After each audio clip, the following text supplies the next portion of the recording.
laporan dan menceritakan informasi dalam laporan. Yang kedua, perkembangbiakan generatif hewan. Yang ketiga adalah menerapkan nilai-nilai sila keempat dan kelima Pancasila.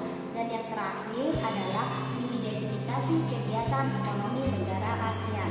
Nah, teman-teman, itu materi-materi yang ada di video ini. Silakan menonton. Menentukan isi laporan. Menentukan isi laporan. Yang pertama, laporan adalah tulisan yang dibuat berdasarkan hasil pengamatan secara langsung. Yang kedua, berbagai informasi dari pengamatan meliputi waktu, tempat, hingga proses ditulis ke dalam sebuah laporan. Langkah-langkah menentukan isi laporan. Mencermati laporan. Cara pertama, dengan membaca seksama. Laporan tertulis dapat diketahui dengan membaca seksama laporan secara keseluruhan. Cara kedua, menyimak laporan. Menyimak laporan dilakukan untuk mengetahui informasi dari laporan yang dibacakan secara lisan. Langkah-langkah menentukan isi laporan. Langkah selanjutnya, menentukan informasi-informasi penting dan ide pokok laporan. Ide pokok dan informasi-informasi penting adalah dasar atau inti dari pembuatan laporan. Contoh soalnya adalah, bacalah teks laporan berikut. Sebelum benih lele ditebar, harus menyesuaikan dengan kondisi kolam terlebih dahulu. Benih lele dimasukkan bersama dengan wadahnya, ember atau jerigen, ke dalam kolam. Setelah itu, benih dibiarkan selama 15 menit agar terjadinya penyesuaian suhu tempat benih dengan suhu kolam sebagai lingkungan barunya. Setelah 15 menit, wadah dimiringkan sehingga benih keluar dengan sendirinya. Metode ini bertujuan untuk mencegah stres pada benih lele. Tuliskan isi dari cuplikan laporan tersebut dengan bahasamu sendiri. Maka jawabannya adalah beberapa langkah yang harus dilakukan untuk mencegah benih lele agar tidak stres. Yang pertama, sebelum benih ditebar, kita harus menyesuaikan dengan kondisi kolam terlebih dahulu. Yang kedua, benih lele dimasukkan bersama dengan wadahnya ke kolam. Yang ketiga, benih dibiarkan selama 15 menit agar terjadi penyesuaian suhu tempat benih dengan kolam sebagai lingkungan barunya. Yang keempat, setelah 15 menit, wadah dimiringkan sehingga benih keluar dengan sendirinya. Perkembangbiakan generatif hewan. Perkembangbiakan hewan dibagi menjadi 3, yaitu 1. Ovipar. Ovipar adalah hewan yang berkembang biak dengan cara bertelur. Contohnya, burung, ikan, reptilia, serangga, dan amfibi. Ciri-cirinya yaitu embrio tumbuh di dalam cangkang telur. Yang kedua adalah vivipar. Vivipar adalah hewan yang berkembang biak dengan cara melahirkan. Contohnya, sapi, kuda, harimau, orangutan, paus, lumba-lumba, dan pesut. Ciri-cirinya yaitu embrio tumbuh di dalam rahim induk, memiliki daun telinga, dan memiliki kelenjar susu. Yang ketiga adalah ovovivipar. Ovovivipar adalah hewan yang berkembang biak dengan bertelur dan melahirkan. Contohnya, ikan pari, hiu macan, dan beberapa jenis ular seperti ular kobra, ular sanca. Ciri-cirinya adalah embrio tumbuh di dalam telur. Telur menetas dan anak hewan dikeluarkan dari tubuh induk betina seperti melahirkan. Pancasila. Dalam kehidupan sehari-hari, sila keempat, kerakyatan yang dipimpin oleh hikmat kebijaksanaan dalam permusyawaratan perwakilan. Sila kelima, keadilan sosial bagi seluruh rakyat Indonesia. Pengamalan nilai sila keempat, kerakyatan yang dipimpin oleh hikmat kebijaksanaan dalam permusyawaratan Pancasila. Musyawarah pemilihan ketua kelas, berdiskusi kerja kelompok, menghargai perbedaan pendapat, mendahulukan kepentingan bangsa dan negara. Pengamalan sila kelima, keadilan sosial bagi seluruh rakyat Indonesia. Yang pertama, bersikap adil terhadap orang lain. Yang kedua, kerja bakti di lingkungan sekolah. Yang ketiga, gemar menabung dan tidak boros. Yang keempat, suka bekerja keras. Pengaruh kondisi geografis terhadap potensi ekonomi negara-negara di Asia Tenggara. Ya, masih materi kelas 6, tema 1, subtema 2, muatan ilmu pengetahuan sosial. Nah sahabat, kegiatan ekonomi suatu masyarakat biasanya dipengaruhi oleh kondisi geografis lingkungan sekitar.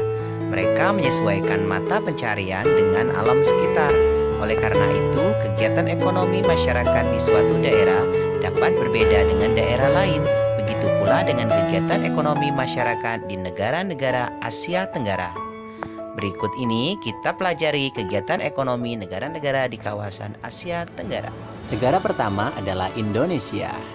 Negara yang sebagian besar penduduknya sebagai petani ini sehingga dijuluki sebagai negara agraris karena mata pencariannya yaitu petani, kebun, bekerja kantor, dan juga sebagian bekerja sebagai buruh. Sumber daya alam yang tersebar di Indonesia begitu banyak anak-anak dari berbagai sektor. Dari dataran rendah, Indonesia penghasil padi, sayuran, jagung, dan buah-buahan. Di dataran tinggi, Indonesia terdapat banyak sekali kebun teh, kopi, kina, cengkeh, dan kelapa. Sebagai negara yang memiliki wilayah laut yang sangat luas, Indonesia pun menghasilkan ikan, udang, tuna, cakalang, dan tongkol. Serta dari hasil hutan, Indonesia menghasilkan kayu jati, rotan, dan karet. Serta barang tambang penghasil Indonesia misalnya minyak bumi, gas alam, bauksit, timah, tembaga, batu bara, dan emas. Negara kedua adalah Brunei Darussalam.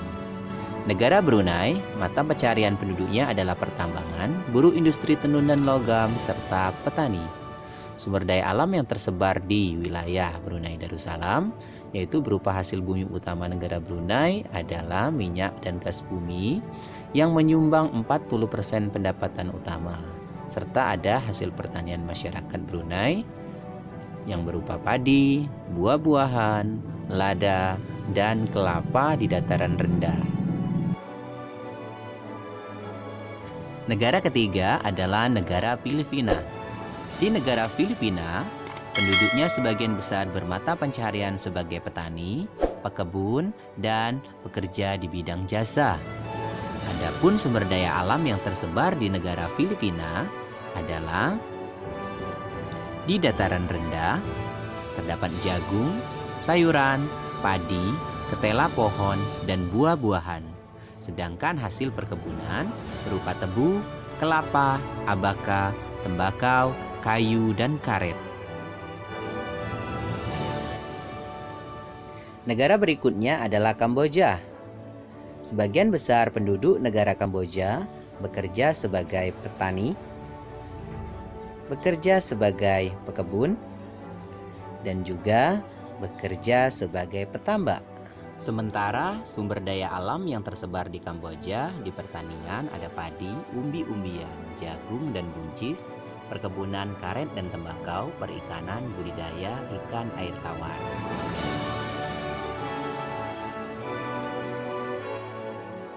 Berikutnya untuk negara Laos. Mata pencarian penduduk negara Laos terbagi sebagian besar menjadi 4. Yang pertama sebagai petani, yang kedua pekebun, ketiga nelayan, dan yang keempat sebagai penambang. Sementara untuk sumber daya alam yang terdapat di negara Laos, pertama dari pertanian, negara Laos penghasil padi, jagung, dan tembakau. Untuk hasil hutan, negara Laos menghasilkan kayu jati, sedangkan dari Sungai Mekong, negara Laos kaya akan ikan karper dan ikan perch. Dari perbukitannya, negara Laos terdapat tambang gipsum, timah, batu bara, seng, dan biji besi. Berikutnya adalah negara Malaysia. Ya, negara yang berbatasan langsung dengan negara Indonesia ini, sebagian besar penduduknya bermata pencaharian sebagai yang pertama, 1 sebagai petani, 2 sebagai pekebun, 3 sebagai penambang. Sedangkan sumber daya alam yang banyak terdapat di negara Malaysia ini antara lain sebagai berikut.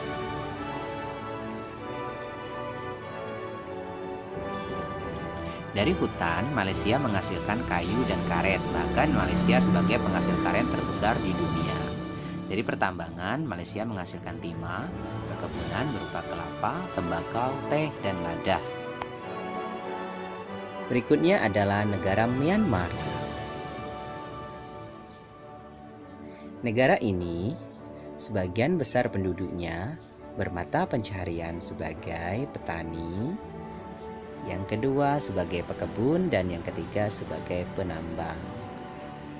Sedangkan sumber daya alam yang tersebar di negara Myanmar antara lain dari segi pertanian dan perkebunan berupa teh, tembakau, tebu, dan sayuran.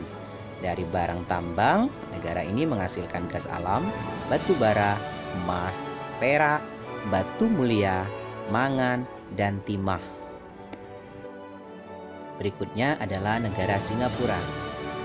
Ya, negara terkecil di kawasan Asia Tenggara ini adalah termasuk negara maju, sehingga mata pencarian penduduknya tidak dari sektor pertanian, tetapi dari sektor bidang jasa dan juga bekerja sebagai buruh.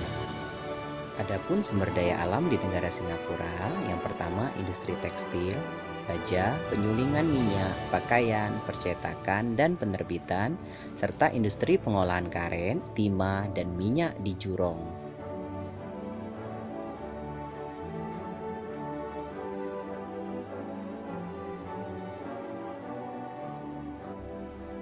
Berikutnya adalah negara Thailand. Ya, negara yang dijuluki negeri gajah putih ini, sebagian besar penduduknya bermata pencaharian sebagai petani, sebagai pekebun, sebagai penambang, dan juga bekerja sebagai nelayan. Untuk sumber daya alam yang terdapat di negara Thailand, pertama dari pertanian berupa padi, tebu, tapioka, dan yute di Sungai Chao Phraya. Ada perkebunan berupa karet dan kayu jati, barang tambang berupa batu bara, timah, dan gas alam, serta di perairan Mekong dan juga perairan Teluk Siam terdapat berbagai jenis ikan. Negara terakhir adalah negara Vietnam. Mata pencaharian penduduk negara Vietnam adalah sebagai berikut. 1 sebagai petani, 2 sebagai pekebun, dan yang ketiga sebagai penambang. Sedangkan sumber daya alam yang terdapat di negara Vietnam dari sektor pertanian dan perkebunan berupa padi, sayuran, ubi jalar, tebu, teh, kopi, dan jagung. Bahkan negara Vietnam sebagai pengekspor beras terbesar ketiga. Dari hutan berupa kayu dan bambu, dari industri bahan makanan, pengolahan makanan, dan tekstil. Nah, teman-teman sudah menonton videonya. Semoga